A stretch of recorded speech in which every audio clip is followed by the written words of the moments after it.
নমস্কার, আমি হৈমন্তী। স্বল্পকথার গল্পকথক চ্যানেলে আমার সকল শ্রোতা বন্ধুদের স্বাগত জানাই। আজকে পাঠ করব বলে বেছে নিয়েছি বিভূতিভূষণ বন্দ্যোপাধ্যায়ের লেখা গল্প সুলেখা। সুলেখা এমনই একটি মেয়ে যে শহুরে জীবনে অভ্যস্ত। শহুরে কালচারে সে একদম নিজেকে মানিয়ে নিয়েছিল, কিন্তু বিয়ের পর যখন তাকে অজপাড়াগাঁয়ে আসতে হলো, তখন তাকে কিরকম পরিস্থিতির সম্মুখীন হতে হলো সেই নিয়েই আজকের গল্প। শুনতে থাকুন আজকের গল্প সুলেখা। আরেকটি অনুরোধ রইল, যদি ভালো লেগে থাকে গল্প পাঠ, তাহলে আমার এই চ্যানেলটিকে সাবস্ক্রাইব করে পাশে থাকবেন। তাহলে শুরু করা যাক আজকের গল্প। অজপাড়াগাঁয়ের পথে যখন গাড়ি ঢুকলো, তখন সুলেখার কান্না এলো। এই সে কলকাতায় স্কুলে কলেজে পড়েছিল, এই পাড়াগাঁয় শ্বশুর বাড়ি হবে, যত অশিক্ষিতাদের মাঝখানে দিন কাটাতে হবে। কলকাতার নীলিমাদের বাড়ি গিয়ে প্রতি সন্ধ্যায় চায়ের আড্ডা, সেখানে জগদীশ বড়ুয়া ও হিরণময় মিত্র সম্বন্ধে আলোচনা। ভয়েল কাপড়ের জরির ধারে কী রঙের পাড় সেলাই হবে এ সম্বন্ধে গভীর গবেষণা। গৌরীদের বাড়ি গিয়ে রেডিওতে নতুন নতুন গান শোনা। সব শেষ হয়ে গেল।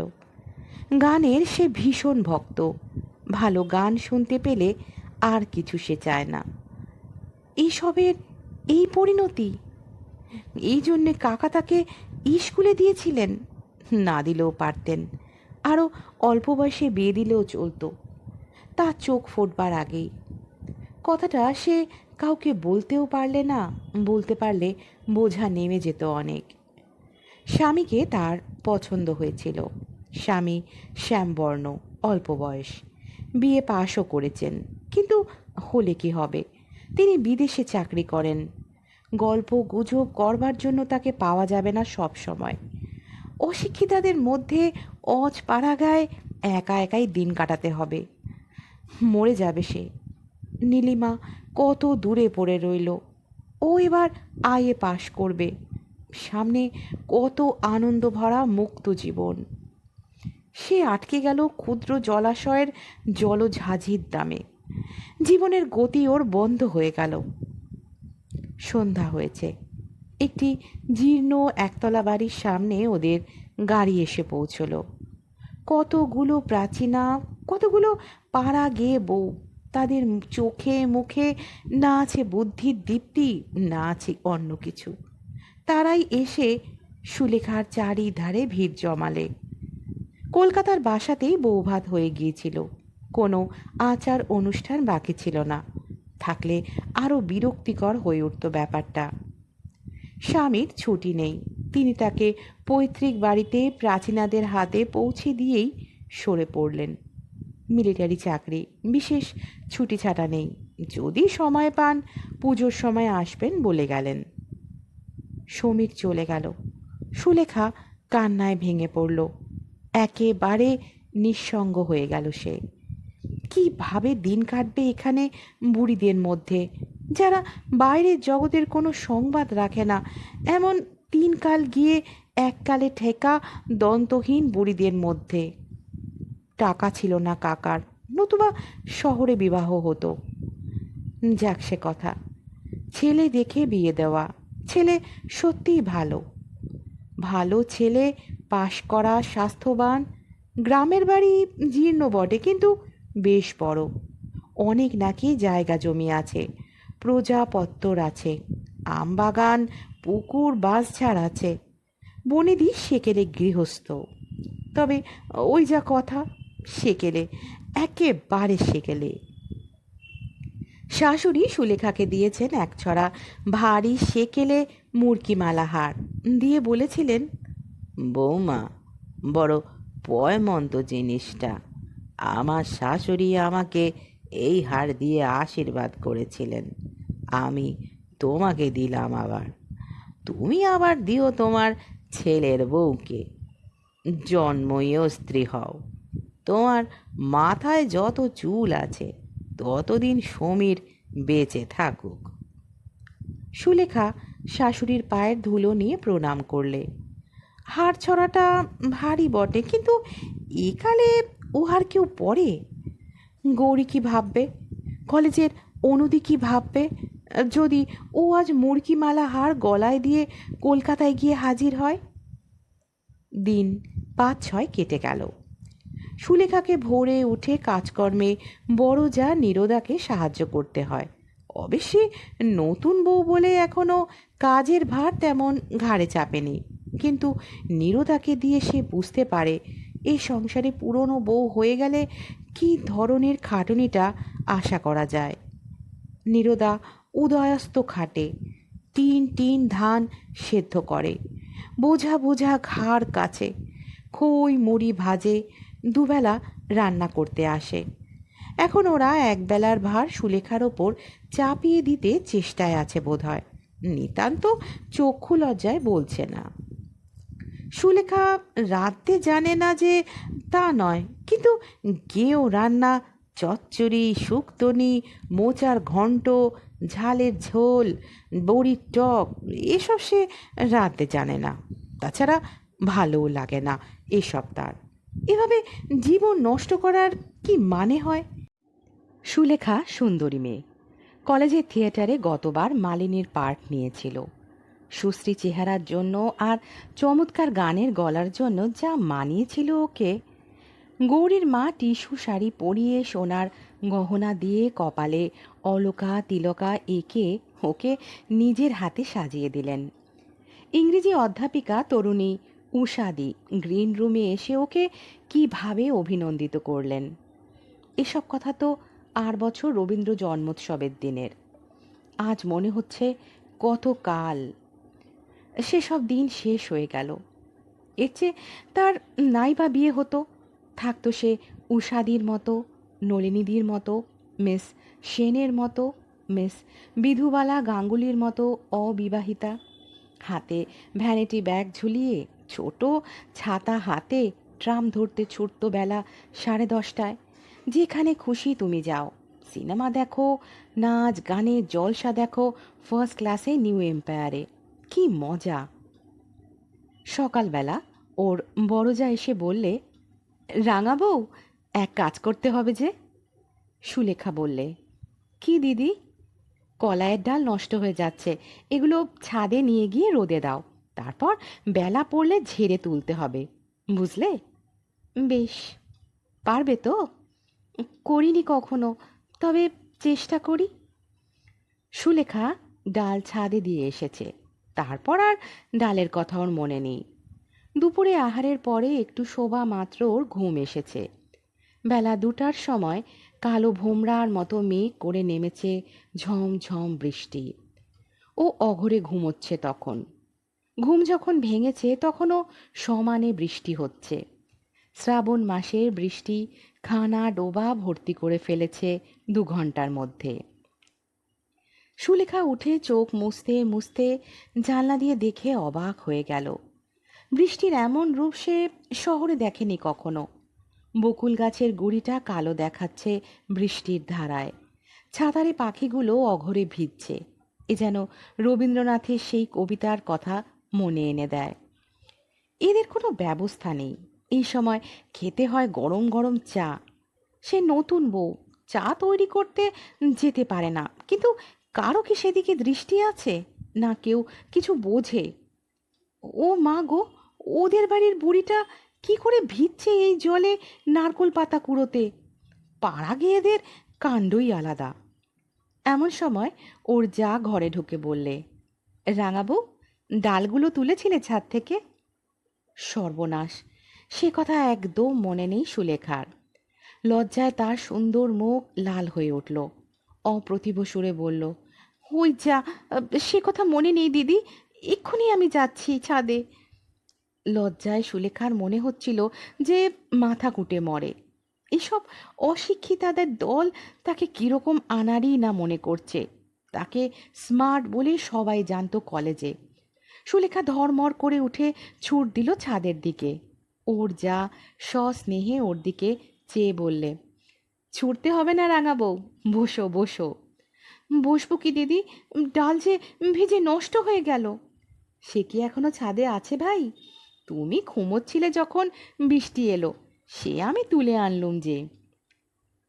কৃতজ্ঞতায় সুলেখার সুন্দর চোখে দৃষ্টি বিনত হয়ে এলো। সত্যি ভালো লোক বটে তার যা, মজা দেখবার মতো নয়। ও বললে, বাঁচলুম দিদি, ধন্যবাদ, তুমি আমাকে লজ্জার হাত থেকে বাঁচালে। সুলেখার যা মুখে কাপড় দিয়ে হেসে বললে, রাঙা বইয়ের থিয়েটারি ধরনের কথা শুনে হেসে মরি। ও মা গো! এই একটা মস্ত বড় পরাজয়ের দিন বলে সুলেখা মেনে নিলে। ডাল কখনো তোলেনি সে, অত শত তার মনে থাকে না পাড়াগাঁয়ের লোকের মতো। সেদিন সন্ধেবেলা ও পাড়ার কামিনী এসে বললে, কি হচ্ছে গো বৌদিদি? চুল বাঁধছি। এসো ঠাকুরছি, চুলের দড়িটা ধরো তো। গান করবে? সন্ধেবেলা গান করলে শাশুড়ি আমায় ভালো চোখে দেখবেন। একে তো আনাড়ি হয়ে আছি এ বাড়ির মধ্যে, সে হবে না ভাই। তবুও তুমি আজ প্রথম বললে গানের কথা। কেউ বলেনি বুঝি তোমায় বৌদিদি? কে আর বলছে। এই সময় সন্ধ্যার অন্ধকার নেমে এলো ঘন হয়ে। কামিনী চলে যাবার জন্য বাইরে এসে দাঁড়ালো। বললে, চলে আজ বৌদিদি, আর একদিন আসবো। এক পশলা বৃষ্টি হয়ে গিয়েছে সেদিন বিকেলে। সুলেখার ঘরে জানালার ঠিক বাইরে নেবু গাছে নেবু ফুল ফুটেছে। বৃষ্টি সজল অপরাহ্নের বাতাসে ভুরভুরে নেবু ফুলের গন্ধ। বড় যা নীরদা ওর ঘরে ঢুকে বললে, কি হচ্ছে রাঙাবউ? আসুন দিদি। কি আর হবে, এমনি বসে আছি।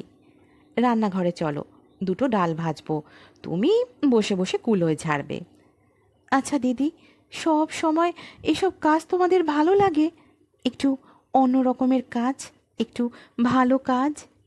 নীরদা হেসে বললে, সময় নেই ভাই, দেখছো তো সংসারের কাজ নিয়ে বেহাতি, ওরই মধ্যে সময় করে নিতে হয়। বিরক্তিতে সুলেখার মন ভরে উঠল। এমন সব অশিক্ষিতাদের মধ্যে সে এসে পড়েছে। এরা শুধু জানে ডাল ভাজতে আর ভাত রাঁধতে, শুধু খাওয়া আর খাওয়া। নীরদা বললে, তুমি তো রাঙাবউ নতুন এসেছো, প্রথম প্রথম তোমার খারাপ লাগবে, এরপর এই আবার লাগবে ভালো, তখন অন্য কিছুতে মন আসবে না। সুলেখা মনে মনে বললে, সেদিনটা আমার জীবনে হঠাৎ না আসুক। চক্ষু লজ্জার খাতিরেও ওকে গিয়ে ডাল ঝাড়তে বসতে হলো রান্নাঘরে। 2 ঘন্টা সে কি খাটুনি। নীরদা ডাল ভেজে দিচ্ছে আর ও আনাড়ি হাতে কুলোতে ঝাড়ছে। অনেক রাত্রে ঘুম চোখে সুলেখা এসে যখন বিছানায় শুয়ে পড়ল, তখন তার মন অবসাদে ও ক্লান্তিতে ভেঙে পড়েছে। কি কর্মফলে এমন সংসারে সে এলো? অনেক রাত্রে সেদিন ঘুম ভেঙে উঠে সুলেখা শুনলে কে গান গাইছে। সুলেখা উৎকর্ণ হয়ে শোনবার চেষ্টা করলে। গুনগুন করে কে গান ভাজছে, নিপুণ কণ্ঠের আলাপ। ও ভাবলে, বারে, এমন জয়ন্তী আলাপ করে কে?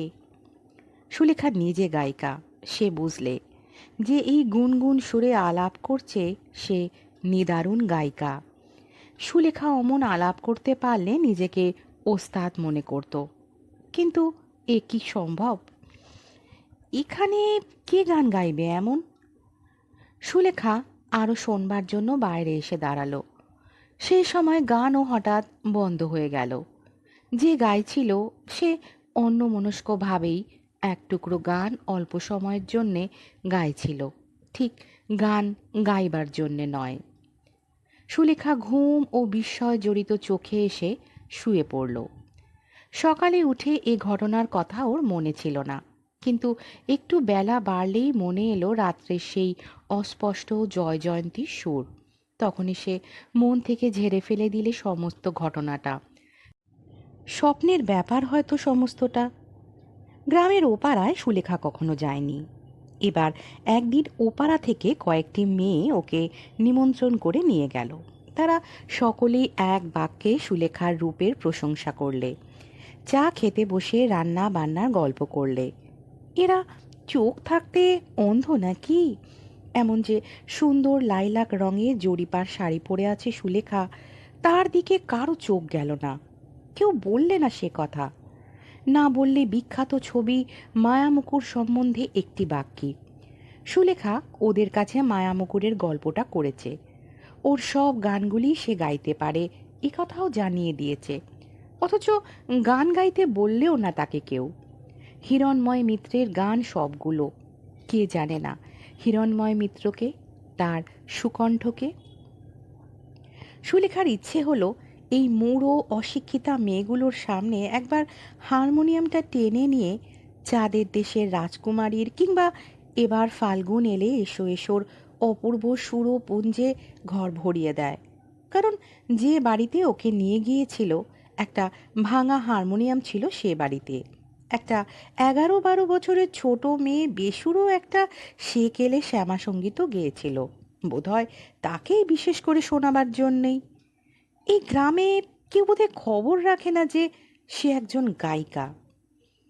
বাড়ি ফিরে দেখলে ওর যা তালের বড়া ভাজবে বলে তালের রস বার করছে। ওকে দেখে বললে, রাঙাবউ, কোথায় গিয়েছিলে তোমরা? মেয়ের দল বললে, তুমি তো আর যাবে না বড় বৌদি, তুমি গেলে অবশ্যই আজ খুব ভালো হতো, আমাদের সে ভাগ্যে কি আর আছে? নীরদা বললে, বসো সবাই, তালের ফুলুরি খাবে। রাঙাবউ, তুমি তালের গোলাটা করো, আমি কড়াই তেল চড়িয়ে দিই। একটি ধামা বড়া ভেজে যখন ওরা উঠল তখন রাত 9টা। মেয়ের দল ইতিমধ্যে 2-10টা বড়া খেয়ে চলে গিয়েছে। সুলেখার এসব কাজে অভ্যাস নাই। ঠায় বসে থাকা রান্নাঘরের গরমে কতক্ষণ পোষায়। এরা শুধু জানে ভোজনের তরিবধ করতে সকাল থেকে রাত 12টা পর্যন্ত। মনে পড়ল ওদের কলেজের এক অধ্যাপক বলেছিলেন, বাঙালির ঘরে রান্নার বন্দোবস্ত যে ধরনের, তাতে খাটুনি এবং আয়োজন যত বেশি, খাদ্যবস্তুর পুষ্টিকারক গুণ তত নেই। জিবে ভালো লাগানোর দিকে যত লক্ষ্য, খাদ্যের গুণাগুণের দিকে তত লক্ষ্য থাকলে আজ বাঙালির স্বাস্থ্য এত খারাপ হতো কি? বসে বসে শুধু নির্বোধের মতো এক রাস তালের বড়া ভাজা।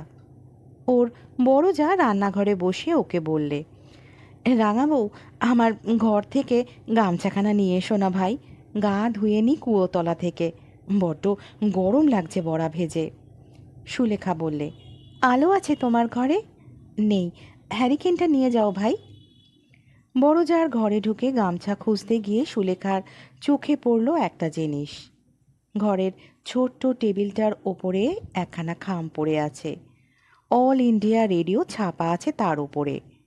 খামটাতে লেখা আছে নীরজা সুন্দরী মিত্র, রায়গ্রাম, বাহারগাছি পোস্ট, জেলা নদিয়া। তাড়াতাড়ি সে খামখানা খুলে ফেলে পড়লে 17ই আগস্ট তারিখে নীরজা সুন্দরী মিত্রের গান আছে রেডিওতে, তারই চিঠি ও কন্ট্রাক্ট ফর্ম। উল্টে পাল্টে দেখলে সুলেখা, কোনো ভুল নেই কোথাও, নির্ঘাত রেডিও কন্ট্রাক্টের চিঠি। কিন্তু কার নামে?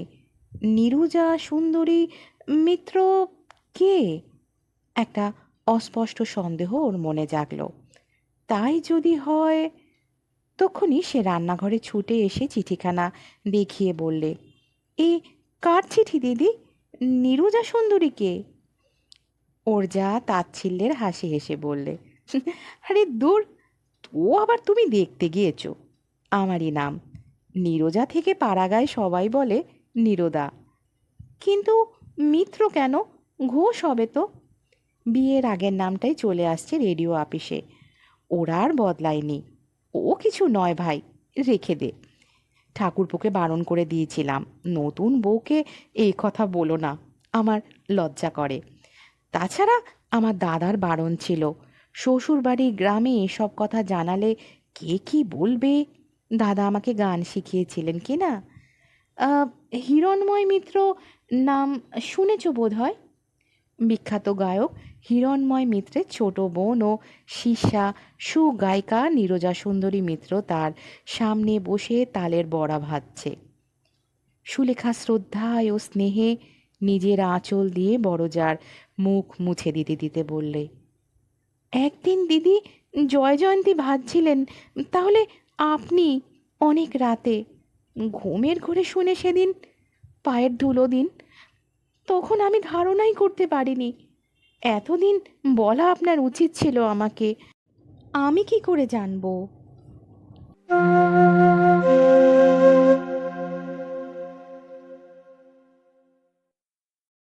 আজকের গল্প সুলেখা এখানেই শেষ হলো।